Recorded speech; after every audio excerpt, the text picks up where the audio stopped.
I never thought I'd see blood like that, not outside of movies.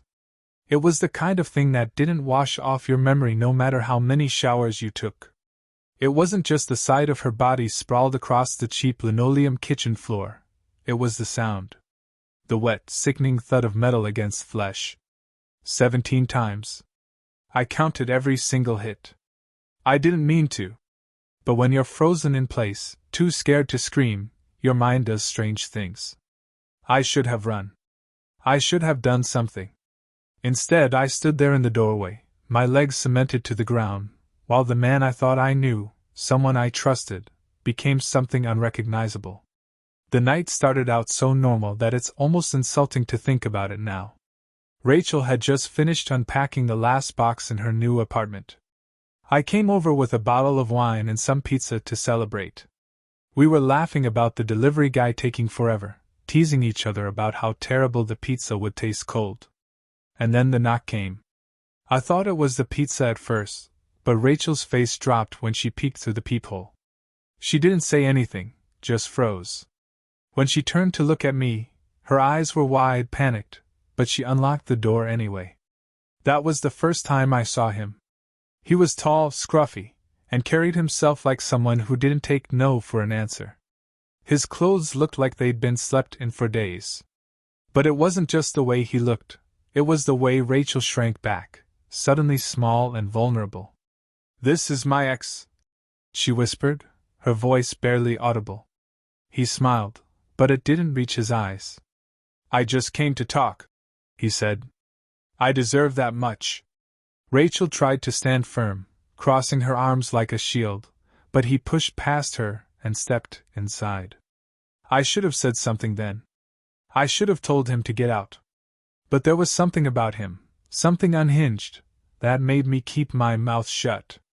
We didn't know he had the hammer until it was too late. It was tucked under his jacket. I didn't see it until it was already swinging down, splitting Rachel's skull like a melon. The first hit shocked her, dropped her to her knees. She screamed, once, but the second blow cut her off. And then it didn't stop. 17 times. I counted. Each thud sent a jolt through my body, but I couldn't move. My legs wouldn't work. My voice was trapped somewhere in my throat, choking me. By the time it was over, the hammer was slick with blood, and Rachel wasn't moving. He looked at me then. Really looked at me. And that's when I finally ran. I don't remember getting out of the apartment. I just remember running, barefoot, down the stairs, out into the street, and straight into a stranger's arms. I must have been screaming, because suddenly there were lights and sirens, and people were asking me questions I couldn't answer. The police didn't believe me at first. Maybe it was the blood on my clothes. Maybe it was the fact that I couldn't stop shaking during questioning. Or maybe it was because part of me felt guilty for not stepping in, for not stopping him. They let me go. Eventually. But that didn't mean it was over. I can't sleep now. Every time I close my eyes, I see Rachel's face, her terrified eyes, the way her mouth opened but no sound came out. I hear the hammer. That wet, sickening thud. And I wonder if she blamed me in those final moments. Did she look at me and wonder why I didn't save her? The cops never caught him. That's the part that keeps me up the most. They said he had a record, domestic violence, breaking and entering, but he vanished after that night. No credit card activity. No phone signals. Nothing. Sometimes I wake up in the middle of the night and swear I hear footsteps outside my apartment. Once, I found a smudge on my window, like someone had pressed their face against the glass. The cops said it was probably just dirt from the wind. But I know better. I changed my locks. I installed cameras. I bought a gun. But it doesn't matter. I still see him in every shadow, in every face that passes me on the street. I can't go to the grocery store without looking over my shoulder. I can't even take out the trash without checking to make sure no one's hiding behind the dumpsters. I thought time would make it easier, but it hasn't. The nightmares keep coming, and I don't know how to stop them. I don't know how to stop seeing her body on that floor, the blood pooling around her head, and the way he looked at me, like I was next. Maybe I should leave town. Start over somewhere new. But no matter where I go, I'll carry that night with me. I'll carry those 17 blows, and the memory of Rachel's eyes asking me, begging me, to do something. And the worst part? I don't know if I would do anything different. Not because I didn't want to save her, but because in that moment I couldn't. And that's the kind of fear you never recover from.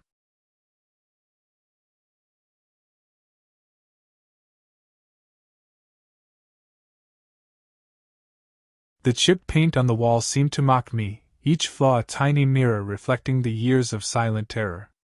It had been the same routine for years, my stepfather, Richard, drunk and violent, raging at my mother, calling her every name in the book, slapping her, pushing her, while I, Sarah, hid in my room, too scared to move.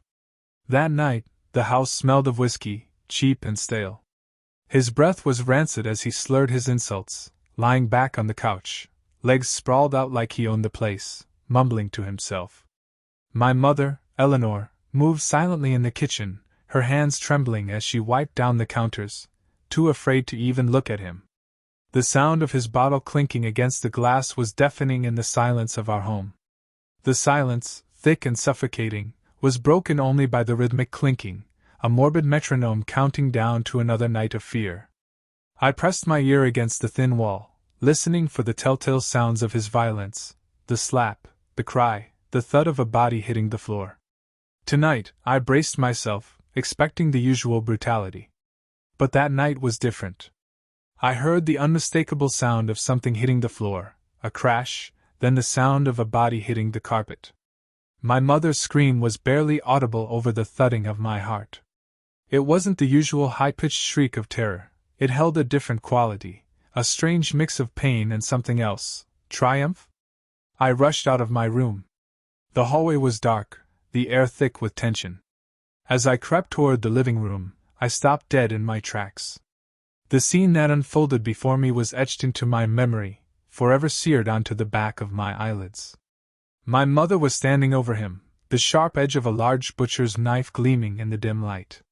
Richard lay sprawled on the carpet, his drunken stupor momentarily masking the threat. For a moment, I thought she was just holding it, a symbol of her final attempt at defense, a desperate act of defiance. But I was wrong. Dead wrong. In one savage motion, she drove the blade down into his side. The sound was sickening, the sharp steel cutting through his flesh with a wet, tearing noise. Blood spurted, splashing across the floor, spraying her clothes and face. He gasped, barely aware of what was happening as she twisted the knife deep into him. She was quick, so quick, like she had done this 1,000 times in her mind, the movements practiced in the silent hours of her suffering. His scream turned into a gurgle as the blade was driven deeper, slicing through his organs. With each thrust, she didn't stop. The knife came down again, and again. Each time, his body jerked, a grotesque, spasmodic reaction to the damage being done to him. I could see the blood pouring from him now, soaking into the carpet, dripping from his sides. The knife cut deeper with each strike, into his ribs, into his lungs. I could hear his body protesting, a horrific, wet choking sound, as if he were drowning in his own blood. His face twisted in pain, but the look in his eyes was nothing short of terror now, his drunken haze shattered by the pure, unrelenting agony. Her face was a mask of rage, eyes wide, mouth set in a grim line, as she drove the blade through him over and over. There was no mercy in her movements, no hesitation. The blood sprayed up in arcs, some of it splattering across the walls, across her face. She was covered in it, her clothes soaked, her skin slick with the warmth of it. But still, she didn't stop. The knife came down in another arc, deep into his chest. The blood flowed faster now, flooding the floor beneath him. He gurgled, a final scream that was nothing but a rasp as his breath sputtered out. The room was thick with the metallic scent of blood, the silence that followed deafening. He was still now, his body a mangled mess, unrecognizable beneath the mess of flesh and blood. His chest, once a steady rhythm of breath, was now still. My mother stood there, her body trembling, covered in his blood, the knife still clenched tightly in her hand, dripping. Her breath came in ragged gasps, but there was no remorse in her eyes, no guilt, only a kind of dark relief. I couldn't move, couldn't speak. My heart was pounding in my ears, and for the first time in my life, I was afraid, not of him, but of what my mother had become. She turned toward me, her eyes cold and distant, her voice a whisper. "He's gone. He can't hurt us anymore." The following days were a blur of hushed phone calls, whispered conversations, and the ever-present stench of bleach trying desperately to erase the evidence of that night. The police investigation was swift, efficient, and surprisingly understanding. My mother's story, a carefully constructed narrative of self-defense, was met with cautious acceptance. The medical examiner's report confirmed multiple stab wounds, but the details were vague, the circumstances deemed complex. Richard's history of domestic violence, documented albeit sporadically, played a significant role in the outcome. My mother was released without charges. She never spoke of that night again, but the silence was different now, laced with a chilling undercurrent of something unspoken, something far more terrifying than Richard's drunken rages. The relief was palpable, but it was a fragile thing, overshadowed by a profound sense of unease. I watched my mother change. Gone was the trembling, subservient woman who had lived in fear for so long. In her place stood a woman hardened by trauma, her eyes holding a chilling emptiness. She worked tirelessly, her energy channeled into a relentless drive to provide for us. But her laughter was gone, replaced by a quiet intensity that kept me at arm's length. The warmth had been extinguished, leaving behind only a cold, efficient machine, perfectly capable of survival. Years passed. I went to college, built a life for myself far away from the house where it all happened. I tried to forget, to bury the memory of that night, but the image of my mother standing over Richard, the knife dripping crimson, remained. Sometimes, in the quiet of the night, I would see her face, not the mask of rage, but the raw, exhausted sorrow beneath. It haunted me, more terrifying than Richard's violence ever had been. It was the knowledge that the violence hadn't ended, it had merely transformed. It had shifted from him to her, changing its target, but never disappearing. The question that haunted me wasn't whether she was guilty or innocent. It was the profound sadness that underscored her actions, the realization of what years of abuse and unimaginable fear could do to a woman, to a mother, to a human being. My mother had killed a monster, but in doing so, she had become something else entirely, a survivor, yes, but also a creature forever changed, forever marked by the darkness she had been forced to confront.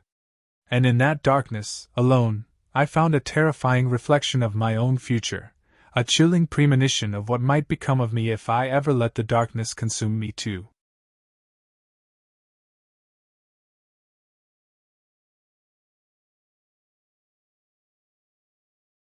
The kitchen was quiet when I walked in, too quiet. A soft hum from the refrigerator was the only sound, the kind of background noise you usually tune out. But that night, it felt like a foreboding prelude, setting the stage for something I could never have prepared for. The smell hit me first, sharp and metallic, cloying in the air, a nauseating contrast to the faint scent of garlic bread still burning in the oven. It was the smell of blood, fresh and overwhelming, mingling with the remains of the dinner I was supposed to share with Noah and Kara. I had been late, caught up with work that had dragged on longer than I expected. I had texted Kara, saying I'd be there soon, but she hadn't replied. I thought nothing of it, just figured they were busy or had already started without me. But as I stepped into the kitchen, I froze. Everything in me screamed that something was wrong, but my feet wouldn't move. At first, I didn't see her. Kara was a small woman, petite, with light blonde hair that she always kept in a loose ponytail. I had expected to see her bustling around the kitchen, maybe stirring something in a pot or setting the table. But instead, there she was, tied to a chair in the middle of the room. Her limbs were bound tightly, wrists and ankles secured with rough, frayed rope. Her body was slack, the fight gone out of her. I was too far from her to make sense of it all at first. The chair she was in had been knocked over, now lying on the floor at an odd angle. The dim light overhead flickered as I slowly stepped closer, my heart pounding, but it was the blood that drew me in. The pool beneath her, so wide now that it spread across the tiles like some terrible, unstoppable flood. Her shirt, once white, was now dark, soaked with it. There was so much blood, the way it pooled and reflected the light, glistening like something unnatural. The overwhelming scent of it filled my lungs as if it were suffocating me. It took a few seconds for my mind to register the reality of what I was seeing, but when it did, my stomach churned. Her neck. I couldn't look away. The gash in her throat was so deep, jagged, like someone had torn through it with an unsteady hand. The edges of her skin hung loosely, frayed like ripped fabric, revealing the muscle and tissue beneath. There was no mistaking it now, she was dead. The blood that had once been inside her body was everywhere. Some of it had sprayed across the walls, red streaks arcing up to the cabinets, splattering the floor with each small, sickening drop. The knife was there, too, its blade slick with her blood, discarded carelessly on the countertop as if it were an everyday item. But it wasn't an everyday item. It was a murder weapon. I heard a soft movement behind me, then a voice, so calm, so detached. "Why did you come here?" I turned slowly, my body trembling with fear, but also with something I couldn't quite place, something primal. Something that wanted to scream but couldn't. Noah stood at the far end of the room, his back to the wall, his face eerily composed. His clothes were covered in blood, but it didn't seem to bother him.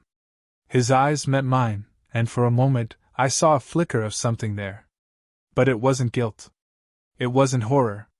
It was indifference. The knife was still in his hand, the blade smeared crimson, dripping slowly onto the floor. His grip on it was tight, knuckles white as he watched me with an unsettling calmness. He looked so different from the Noah I once knew. The charming, easygoing man I had spent countless hours with, laughing over drinks and talking about our lives. That man was gone. In his place was a stranger. A monster. I didn't know what to say. What could I say? My voice caught in my throat, too terrified to speak, my thoughts a jumbled mess. I wanted to run, to flee from this nightmare, but my body betrayed me, unable to move. My feet were frozen to the ground, as if some invisible force was holding me in place. I had to do it. Noah continued, his voice soft, almost matter-of-fact. He wasn't looking at me, though. He was staring down at Kara's lifeless body, like he was admiring some unfinished piece of art. His words were clipped, his tone flat. "She wouldn't stop screaming," he said. "I tried to calm her down. I really did. But she kept screaming. I couldn't get her to shut up. And then, when she wouldn't listen, I had to stop her." The words echoed in my head, slow and distorted, like the remnants of some awful dream. I couldn't comprehend them. How could this be happening? How could the man I'd known, the man who had been gentle and kind, turn into this? How could he do this to her? His voice broke through my thoughts. "She never understood. None of you ever understood. I'm not like you. I can't just let things go. You think I didn't try? You think I didn't?" I wanted to scream at him, to tell him to stop, to shake him and make him see what he'd done. But I couldn't. Instead, I stood there, frozen, my mind spiraling in circles, trying to make sense of the senseless. The violence. The brutality. His eyes turned to me then, cold and distant. "You didn't have to see this," he said, his voice now calm, almost apologetic. "But you did. And now you have to make a choice." I barely had time to process the weight of his words before he advanced toward me, the knife still in his hand, his fingers wrapped tightly around it. I flinched, my body instinctively backing away. But he didn't come closer. Instead, he stopped, inches away, his presence oppressive. "Either you tell them what happened," he said, his voice low, almost pleading, "or you keep it to yourself. But if you say anything at all, there will be more blood." I stared at him, my mind racing. Could I run? Could I fight back? Could I survive this? But I already knew the answer. Noah was no longer the man I once knew. He was someone else now, a stranger who could never be reasoned with. I couldn't even speak. My throat was dry, my mouth too full of terror to form any coherent words. Noah took a step back and looked down at Kara's body, his face softening, the madness in his eyes settling into something more distant, more controlled. He seemed to have forgotten me for a moment, lost in his own thoughts, as if her death was just a puzzle piece in a larger picture that only he could understand. I wanted to run. I wanted to scream. I wanted to do anything to escape this nightmare. But the weight of it all pressed down on me, suffocating me, and I was trapped. Trapped in the kitchen with a man who had just killed the woman I called my friend. Trapped in the silence that followed, a silence thicker than any words could ever be. I don't know how long I stood there, locked in that room, paralyzed by fear. I don't know how I left, or what happened next. The police arrived hours later. They found the body, the blood, the evidence. Noah was arrested, his story already prepared, a lie wrapped in the carefully constructed facade of remorse. But I'll never forget that night, the kitchen, the blood, and the cold, empty look in Noah's eyes as he stood over Kara's lifeless form. It's a memory that haunts me every day, a nightmare I can't escape, no matter how hard I try. I thought I knew him. I thought I could trust him. But now, all I have are the broken pieces of a life I once thought was real, and the chilling reminder that the worst monsters don't always wear horns. Sometimes, they wear the face of someone you love.